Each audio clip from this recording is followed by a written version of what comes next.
My name is Tim Murphy, and among other things, I am the moderator of your town meeting here in Lunenburg. And today, we are here in the Joe Bellotta Room at Town Hall for what we believe will be the first of many new shows on public access, Lunenburg's Talk of the Town. Today, for our first show, the plan is for us to discuss the upcoming budget and the upcoming override more particularly. I am joined today with our town manager, Kerry Speidel, and so we will begin by having Kerry tell us a little bit about herself, how long she's been in Lunenburg, and what she did prior to coming to Lunenburg. Kerry, thank you for joining us. Thank you. Thank you for having me here. I have been the town manager in the town of Lunenburg for about 4.5 years now. I've worked in municipal government just over 20 years, both in finance as a finance director for a couple of different towns within the state, and also as a town manager and assistant town manager. So prior to coming here, what town were you working in? I worked for the town of Chelmsford as the finance director for about 4 years. About 4 years, okay. Yep. Very good. So tell us a little bit about where Lunenburg is in the budget this year. Obviously, we're going to focus in a little bit more about the particular override, but where are we in the budget? We really budget year-round here. The process that we go through is almost year-round. We take a short break in the summer, but we begin in the early fall with our capital improvement planning program, and then we look at the budget. We have been working on the budget for fiscal 13 now, really since October, and that we kicked off the process with a financial forecast presentation, and at that time I made a presentation to the town and advised the Finance Committee and the Board of Selectmen that in the upcoming fiscal year we would be looking at a deficit of about $2.5 million. Pretty significant on a budget that's close to $30 million. We've been struggling for a number of years, and it really wasn't any surprise that we would be looking at a deficit of this magnitude in this fiscal year, because we really have been putting off addressing some of the issues. We received a fair amount of criticism last year for not calling for an override, and there just really was no way to make it through the budget this year without asking the public for an override. Now, some of the criticism last year, was that particularly from the people at the schools that felt that we could have done more with the schools? I think that's mostly where it came from. Obviously, the schools are struggling. They have not been receiving the same increases in state aid as they had in the past. We will do a little bit better in fiscal 13, but state aid across the board has actually been cut about 1/3 in the last 4 years, and that's hit the town very hard. So tell me, and I know this may sound very basic, but what is an override? It is basic, but it's a question that comes up an awful lot because people don't tend to follow these things. But an override is a permanent increase in the tax levy base. It is an increase that requires voter authorization at the ballot. It's not anything that town meeting can do. It has to go as a ballot question. But it is a permanent increase in the base. It's not a one-year increase, which sometimes we do, and we refer to that as a capital exclusion. It's also not a debt exclusion, which is an increase, a temporary increase to cover debt service associated with a particular project. This is a permanent increase in the base. And when we say the phrase that everybody uses, Prop 2.5, because as I understand it, the permanency is at 2.5% of the current tax rate. Right. According to Prop 2.5, which was approved in 1982, we can increase property taxes 2.5% each year without voter authorization. And then if you want to go above that, it has to be by the ballot. Right. Okay. And so this year, what percentage or what is recommended in this override? The override would increase the base about 11.7%, which seems to be significant. One piece of information that we've put forth is the average tax bill in Lunenburg is about 10% below the statewide average. So we're looking to get much closer to the statewide average.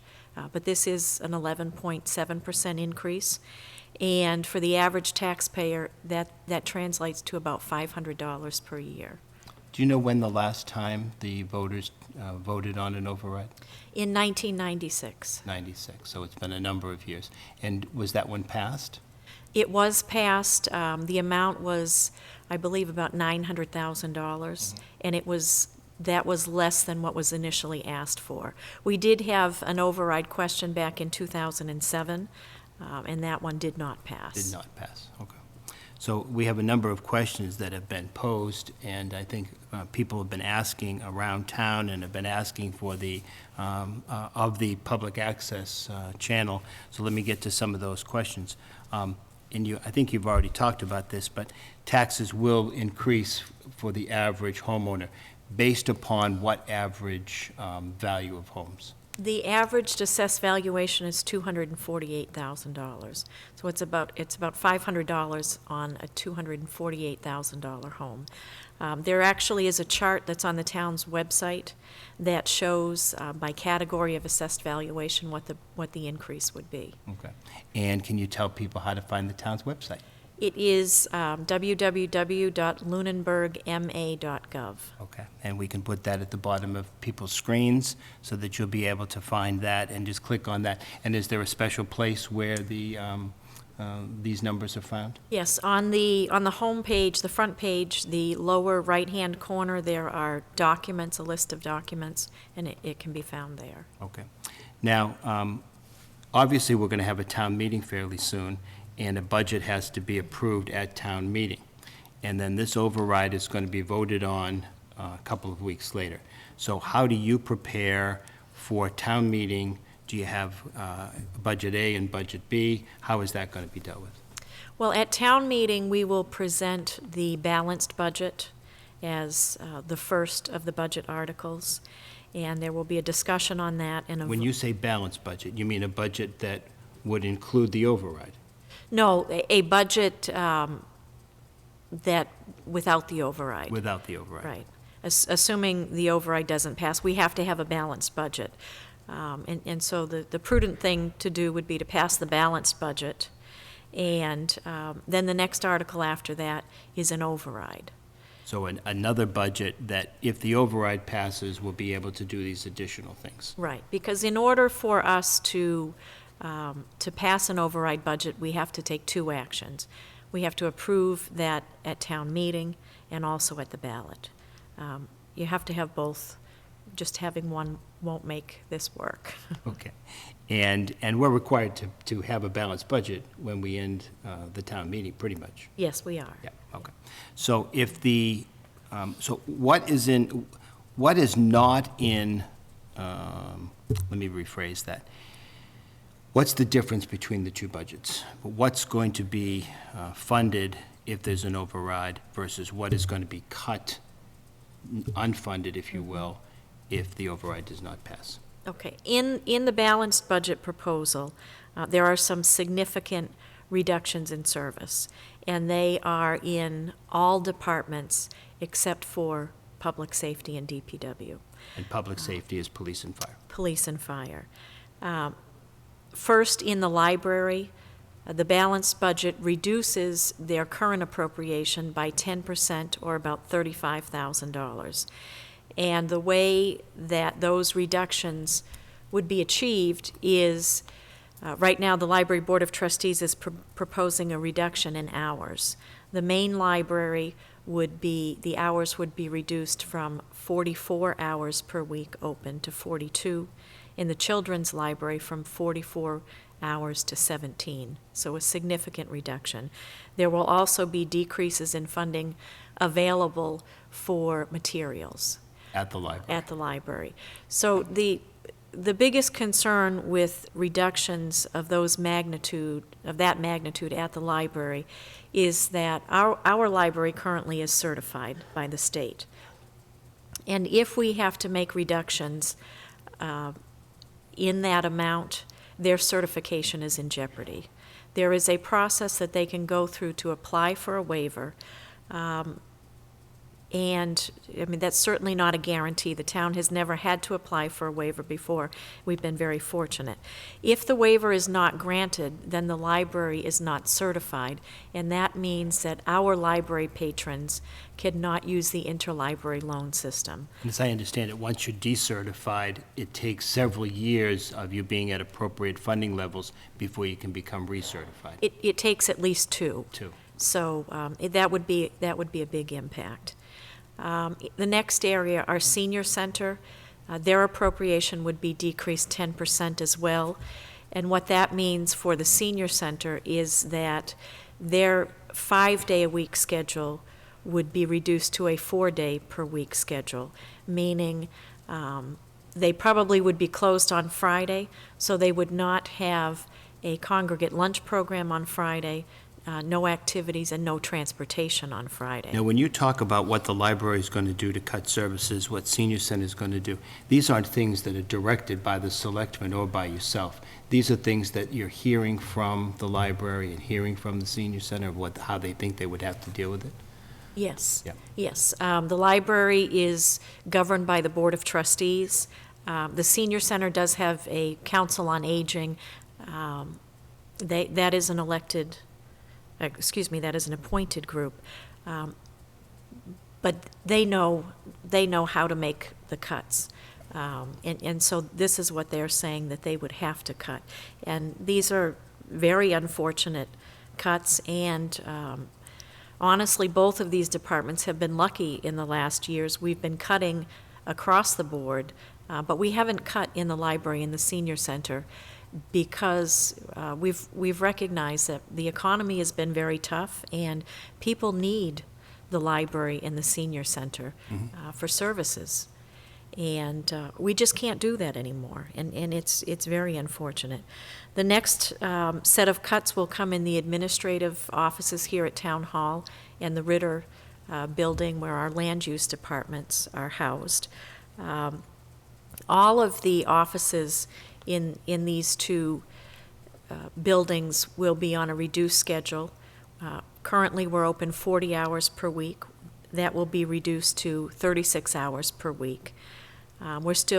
We will determine which hours we will be cutting as we get closer to the beginning of the fiscal year. How is cutting the hours going to make savings in those areas? Well, the salaries, we won't have our full-time 40-hour per week staff will be 36-hour per week, so the savings is in the salaries. Okay, so people that are now working a 40-hour week will work a 36-hour week, paid accordingly? Paid accordingly, yes. Okay. There will be additional reductions. There's one full-time reduction in the Board of Selectmen's office. The Chief Administrative Assistant position will be cut. Who's that? Well, Laura Williams was in that position. She has actually transitioned to be our treasurer-collector, so that position is vacant right now, but it will not be funded. Not be filled. Under the balanced budget. And then 2 part-time administrative assistant positions, one in conservation and one in Board of Health, would be combined into one full-time position, so that's a loss of one position. And then And the hours are going to be cut? And the hours would be cut. And that would be as far as people's access to the town hall and the building and those departments? Yes, and likely we just would not be open on Fridays. Right now, you're open, what, half-day on Fridays? Half a day on Friday, and we likely will just not be able to be open on Fridays, which is difficult because sometimes people will take Friday off to conduct business. So we will look at that. We're obviously not trying to make it difficult for people, but there certainly is additional savings if we can have the buildings closed Friday, Saturday, and Sunday versus closing for a half-day during the week. But those final decisions will be made as we get closer to the beginning of the fiscal in this year. area, the administrative and land use, there's no real reductions in actual personnel at the moment.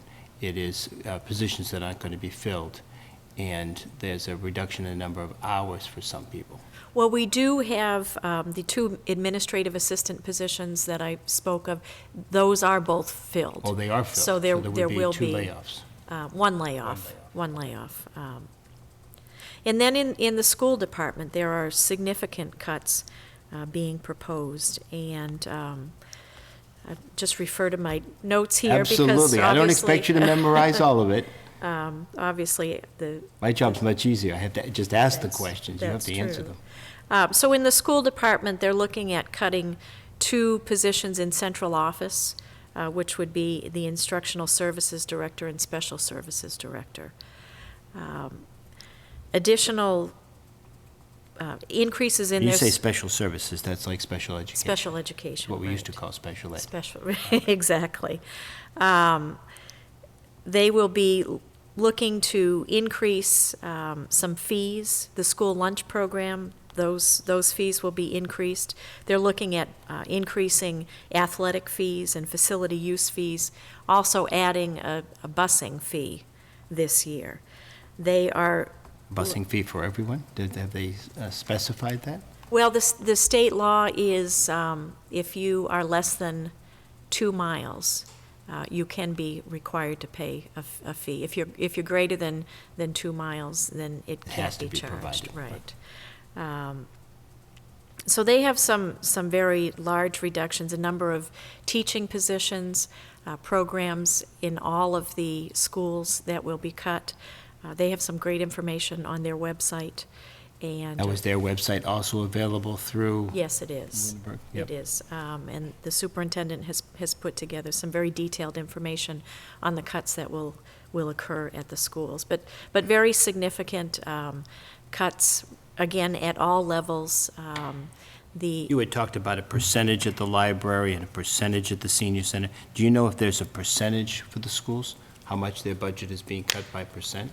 Well, I don't by percent, but their budget, they are being cut close to $1.2 million in the balanced budget proposal. What's their total budget? Their total budget is about $15.5 million. Okay.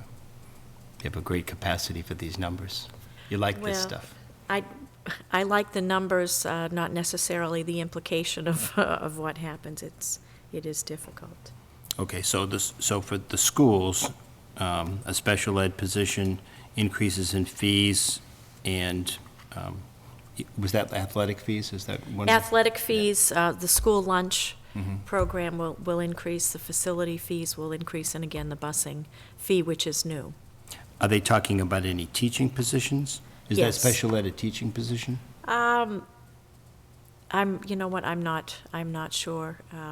I think some of those questions are best answered by the school committee or Sure. the superintendent. People can probably email her. It's probably right there on the website. Yes, There you go. yes. So those are the areas where you expect, if we don't have an override, these are where the cuts are going to come. Yes. Okay. So if the override does pass, all of these things would be refunded, if you will, the senior center, the library, the schools. Yes, they would. And the one additional thing that is included in the override is $500,000 to boost up our road maintenance plan. The number one complaint that we hear is the condition of the roads in town. And our road maintenance plan right now is limited to the Chapter 90 funding that we receive from the state, which is now it's about $400,000 per year, which is about $75,000 more than what we had been receiving. So that is wonderful, but our need really is about $1 million, $1.2 million per year to maintain the roads, to be able to repair them before they completely fall apart. And That sounds like a big increase to go from what you've been getting from Chapter 90 funds, and that's coming from the state, for people that don't know, right? Right. And then $500,000 in this override is just for the roads? Yes. We are looking to be able to spend close to $1 million per year. Our DPW director spent a great deal of time putting together a comprehensive pavement management program, and we actually have that on the website as well. And it's a formula-driven program where all of the roads were analyzed and they were graded according to a number of different criteria, and we've been able to determine where we should be spending the money and in what order to get the best bang for our buck. With $400,000 per year, we're able to do about 2 miles of road. We have about 90 miles of roadway in town, and $400,000, believe it or not, will allow us to reconstruct about 2 miles. So you can imagine at doing 2 miles a year, when we have 90 miles. By the time you get to the 90th mile, those first ones that were done need to be redone again. Redone, or they probably have already fallen apart. It's kind of like working on your house, you know, you fix up one room, and before you know it, you fixed up the other rooms, but the first one that you did needs to be repaired as well. Okay. So you talked about the average homeowner, average value of homes is going to be about $500 this year. When would that start? When's the first tax bill that would start? That would be with the July 1st tax bills. Okay. And obviously, that would be billed quarterly. All right. And I have some other questions. We have several people that Lunenburg Public Access Channel 8 went out and talked to on the streets. So I want to make sure that I get an opportunity for those people to voice some of their concerns. One of the first ones was Helen Metcalf. We don't have any video with Helen, but she wants to know if about senior residents. So we don't have the video, so let me just read what she said, and maybe you could respond to that. She knows and feels that the town obviously needs taxes, is wondering whether or not older residents can get some kind of a tax break. Mm-hmm. There are a couple of different things that are available to seniors. Currently, through our assessor's office, we do provide some exemptions. They're based on allowances made for in Mass General Law, and there are exemptions for people with low income, based on age, based on disability, and based on veteran status. For more information regarding those, you could call the assessor's office, or you could look online. They have information regarding that online. Those are some fairly small exemptions that are provided. We have a senior tax work-off program where people who qualify can basically provide some volunteer service in exchange for a credit on their tax bill. And then the third... Could they keep the town hall open on Fridays? I'm not sure we could do that, but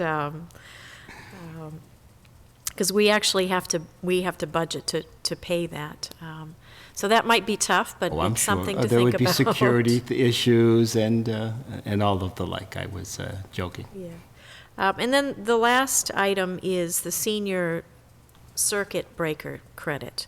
And this is something that people have been talking about quite a bit. And this is a refundable tax credit that is provided on your personal income taxes. Mm-hmm. So this is something that is administered... Not on your real estate taxes, on your income tax. Right.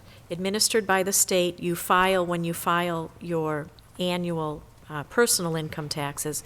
But the state provides up to a $970 credit. And again, it's refundable, so you can actually receive that back.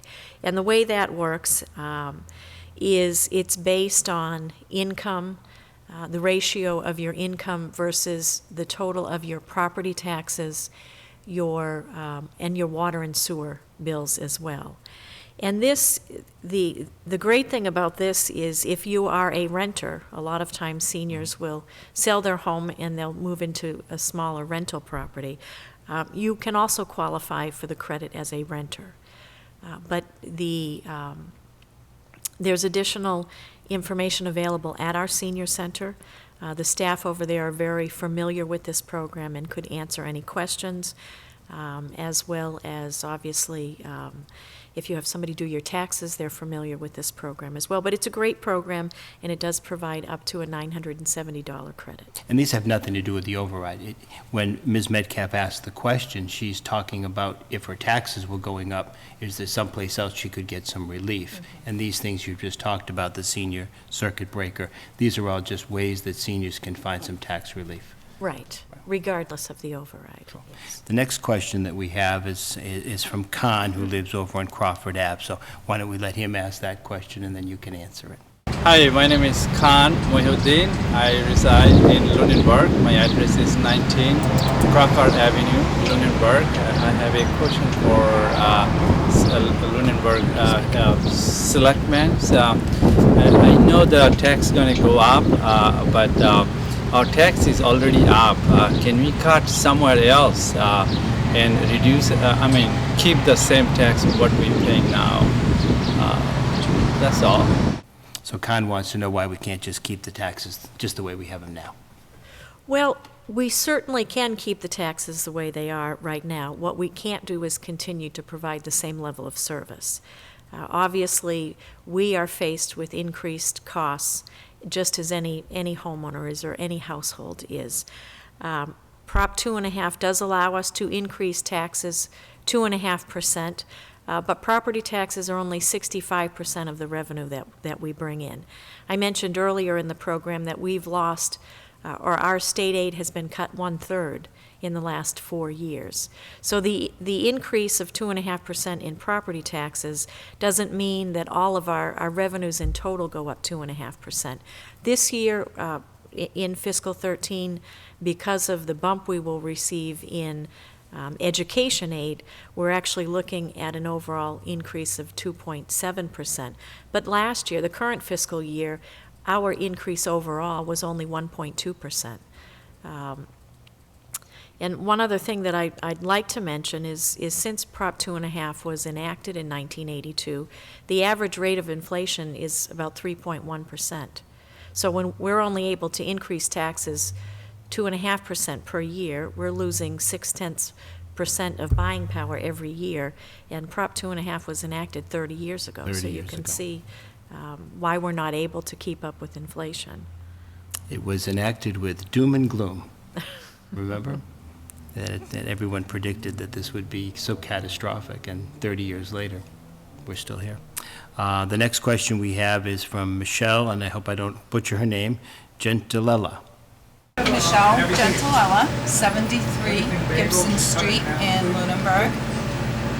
And I would like to know how we could afford a tax increase and the new high school at the same time. So Michelle wants to know about, can we also, because we're also hearing a lot about the high school. Well, and we are, and no doubt in the very near future, the next couple of years, the town is going to be faced with a question, a debt exclusion question, on whether or not it would like to support a new school building or a substantial renovation to an existing building.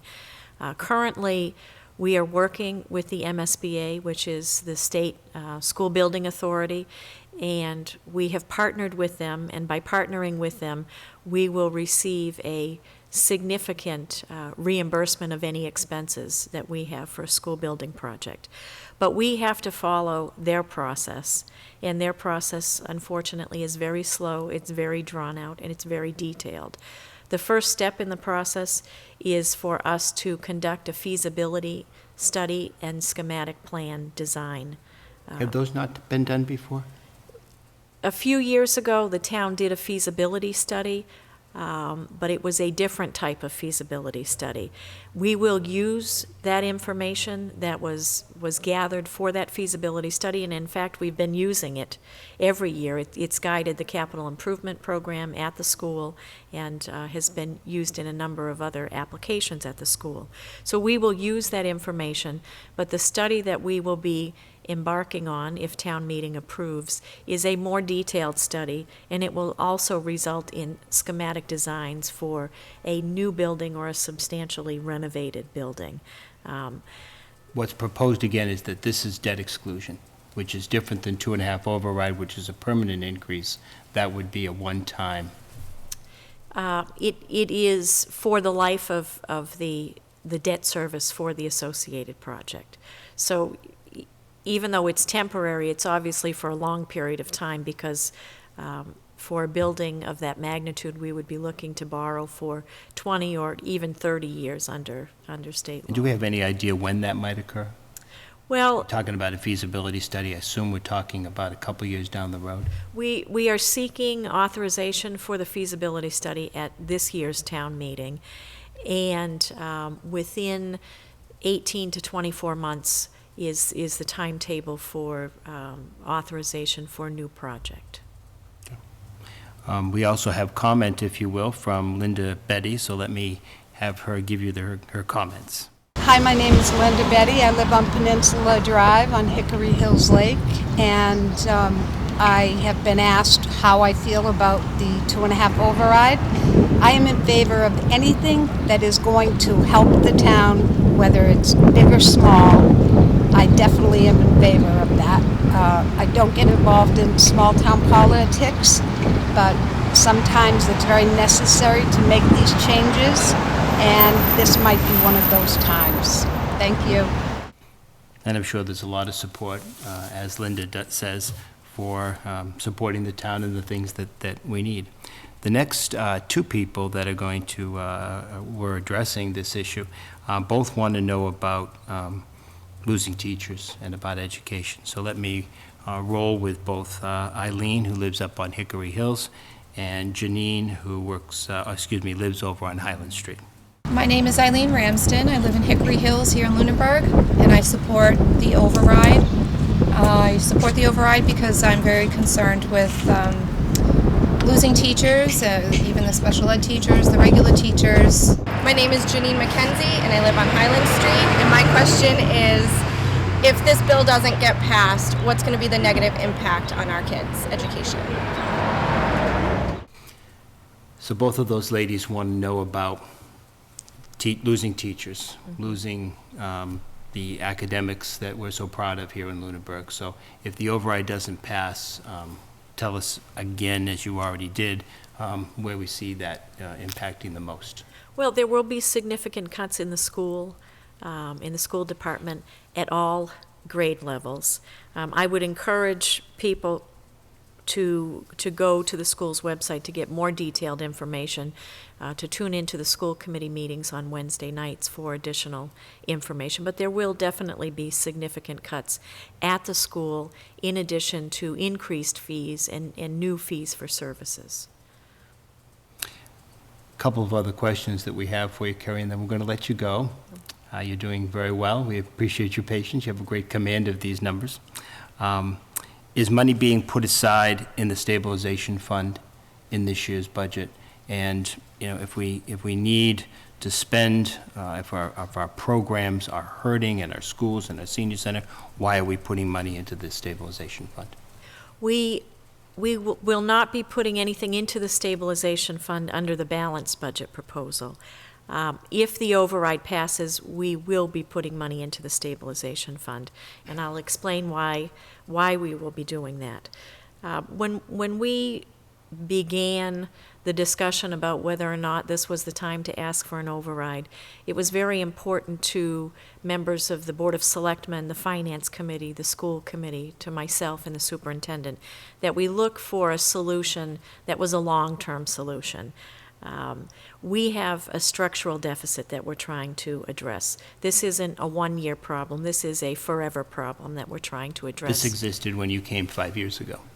It did, and probably long before that, because as I mentioned, Prop 2.5 goes back to 1982, when we've lost 0.6% per year for the last 30 years in buying power. But we didn't want to present the voters with a short-term solution. Is that the idea that maybe we could just buy something with, that's capital expense and not have to have the override? Is that where this logic comes in, that we should do the override rather than just buy capital items? Well, I think, we have a structural issue that we need to address. We need to maintain our capital. It doesn't make sense to maintain operations, but not the capital, the equipment that you need to get the job done. But when we looked at... When you buy the capital items, it's shorter, right? If you're buying a truck or something, you don't have to do it, it's not a permanent increase in the taxes, Right. and it's not something that necessarily has to last 20 and 30 years. Right. So when you're talking about the 2.5 override, versus buying some items that we might be able to buy as capital items so that we don't have to have some of these other reductions? I guess that's what I'm trying to understand. Well, we certainly have heard the criticism, why are you spending any money on capital when we can't meet our operational needs? We have in the balanced budget proposal about $450,000 worth of capital expenses that we would pay for through cash. We're not looking to borrow. But these are for replacement of vehicles and other equipment that we need to provide the services that we provide. This town has a history of paying cash for smaller capital items, which makes a lot of sense, but it is difficult when there are other communities that borrow for those things. And you certainly can make a case for borrowing for capital, because these are things that have a useful life. And then keeping the cash for Right. the library and the senior center. Right, but you have to pay the debt service associated with the borrowing, and you have to pay interest. So there really is a balance. And again, we're talking about fairly small dollar amounts, and it's difficult and costly to borrow, especially for smaller items. But in terms of the long-term, looking at a long-term solution, it seemed like if we could come up with a plan that would last at least 5 years, we were able to get wide support from the Board of Selectmen, the school committee, the finance committee. And the $2.2 million dollar amount was what we decided we could make work for 5 years. And hopefully, during the next 5 years, the economy will begin to pick up. We'll see an increase in our local receipts. We'll see an increase in our state aid. Hopefully, it will be restored back to where it was. And perhaps this will be a solution that lasts even more than 5 years. But the way that this is structured is, in order to make it last for 5 years, we had to bring it to that $2.2 million level. But in the first 3 years, we will not be expending the full 2.2 on operational expenses. Each of those first 3 years, we will be making a deposit into our stabilization fund, and we will be using that accumulated amount in year 4 and 5. And that's like a rainy day fund, is it, the stabilization? Is that another way to kind of think of it? People do refer to it as a rainy day fund. Somebody asked a question or made a statement about putting money into a stabilization fund, and the Board of Selectmen could do what they wanted with it. The Board of Selectmen cannot withdraw money out of the stabilization fund. The only authorization to remove money from the stabilization fund comes from town meeting, and as you know, a 2/3 majority vote from town meeting. So it's not a simple majority. It's not easy to take money from the stabilization fund, as it shouldn't be, because it's there to stabilize our revenues. How is the decision made that if we're going to have cuts, it comes to the senior center, the library? I understand the schools is such a large budget that when you need to make savings or when you can't fund your entire amount, it's going to come, some of it has to come from the schools. But how do you decide where else you're going to make the cuts? Well, under the charter, I am the person who puts the balanced budget proposal together, and I do that after a careful review of all of the department requests and considering the competing needs. In past years, the cuts, and we've been cutting every year since I've been here, they have come from, in addition to the school department, they've come from DPW. Our Department of Public Works has been hit significantly. Just a few years ago, there was a staff of 15, and we have 10 now. So we've made significant cuts there. We have been cutting in our administrative offices and our land use offices all along, but we had not been cutting at the senior center and at the library. And in reviewing our current operations, I didn't feel that the Department of Public Works could take any more cuts. They've been cut so substantially in the past. It didn't make sense to look there first. Public safety, we run a very bare bones operation at public safety, both at police and fire. And so I was left to only look at a handful of departments. And I just wasn't able to make up the shortfall without including cuts at the senior center and the library. You talked about DPW, and they're already lean.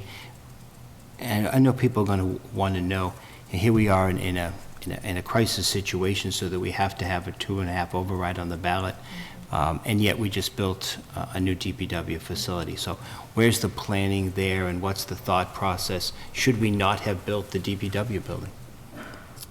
We absolutely needed to build the DPW building. The existing building, or the old building, is probably 40-plus years old. It didn't meet current codes. It had an inferior heating and ventilation system. It was really an unsafe building for employees to work in, and it didn't come anywhere near meeting current codes. That project was a very lean project. It was $1.3 million. We built that under budget. It's a fantastic facility. We will be having an open house sometime next month, and hopefully people will come down to see the building, because we got a tremendous... It'll be advertised on the website. It will be. It will be. We got a tremendous bang for our buck for that project. That project is, we are funding that within our regular operating budget. The debt service will be paid inside 2.5, which means we didn't ask to raise taxes for that. We were able to do that because we had some earlier capital expenditures paid off, so we had a small window to be able to fund that project inside the levy limit. And now we have a building that meets all current codes. We are able to store equipment inside to prolong the life of the equipment.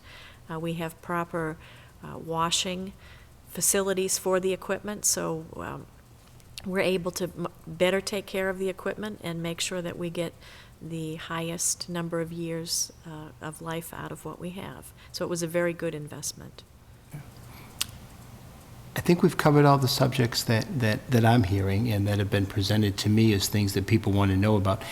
Are there any other particular issues that you're hearing from people that you think need to be addressed so that they have all the information they need to vote? Well, I would encourage anybody that has questions about either the balanced budget or the override to contact my office, 978-582-4144, or 582-4144. or to send an email. I'd be happy to either... Are you going to tell us your email address, too? My email address is Speidel, Speidel, @lunenburgonline.com. How many emails do you get from the townsfolk? I get a lot of emails, but I'm happy to answer any questions. I enjoy providing information because that is what I'm here to do, not to make judgments on whether or not we should have an override, but just to make sure people have the best information to make a decision. And I would encourage people both to attend town meeting, which is May 5th. Well, I wanted to encourage them to come to town meeting. I'll let it's you May do 5th. It's at 9 o'clock, and it's in the auditorium at the high school. And we would love to have you there and debate this budget, debate both budgets. So, yes, we would encourage them to come. Okay. And we want to encourage them to vote, one way or the other, to vote. Yes. What else do we have on the ballot? Just offices. Yep, just offices, okay. So the voting on this will be May 19th at the T.C. Passios Elementary School. Polls are open at 7 o'clock and until 5 o'clock, so we hope you'll come. Kerry, I want to thank you very much. Hey, our inaugural show. We'll have you back on our anniversary show. Okay, thank you. Maybe the 100th anniversary, like Fenway Park. Thank you all very much for being here, for listening to us. I hope if you've got questions, you'll be able to find more information. I hope you'll come to the town meeting and to the ballot, and thank you.